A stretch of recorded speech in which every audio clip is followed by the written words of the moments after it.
"You're done here. Get out, now!" His voice exploded across the ER like a gunshot, stopping patients, nurses, even the beeping monitors mid-rhythm. Dr. Larson's face was red with fury, his finger pointed inches from her tear-streaked face. Nurse Ana Alvarez stood frozen behind the front desk, her hands trembling. Her lip quivered. But she didn't speak. She didn't defend herself. The entire shift had seen the blow-up coming.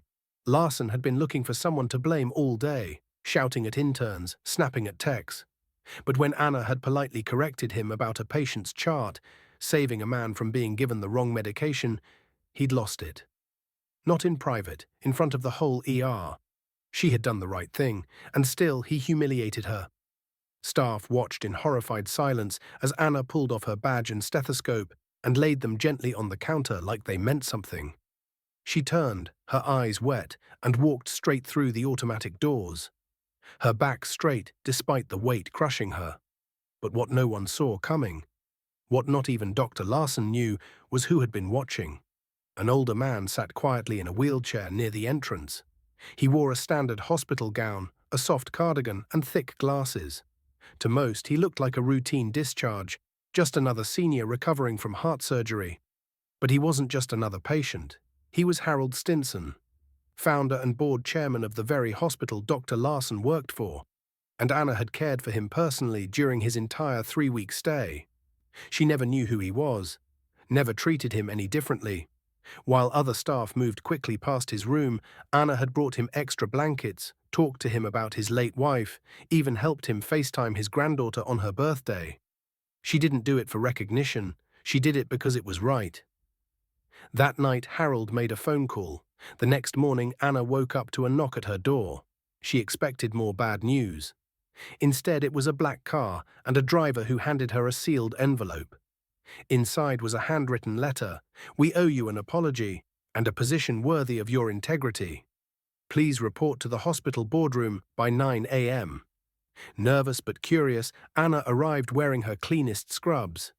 She walked into the boardroom expecting maybe a meeting, maybe an offer to come back. What she got was a standing ovation. Doctors, nurses, administrators, and at the head of the table, Harold Stinson.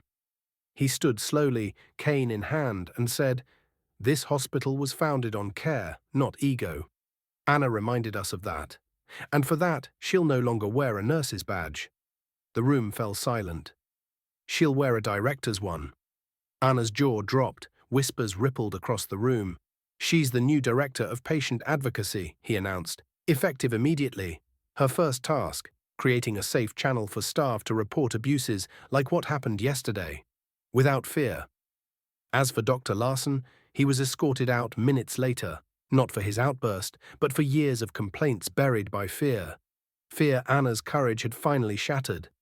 In the weeks that followed, Anna used her new role to elevate voices that had gone ignored for years. Burnt-out nurses, overworked janitors, even interns finally had a space to speak. And the patients felt it. The hospital's satisfaction scores soared. Families wrote in about how different the energy felt, like people actually cared. Anna never asked for any of it. She never posted her story, never played the victim. But the story spread anyway. One nurse standing firm had changed an entire culture. Months later, Anna visited Harold at home. She brought him his favorite lemon bars and sat beside him as he watched the garden bloom. "You saved me, you know," she said.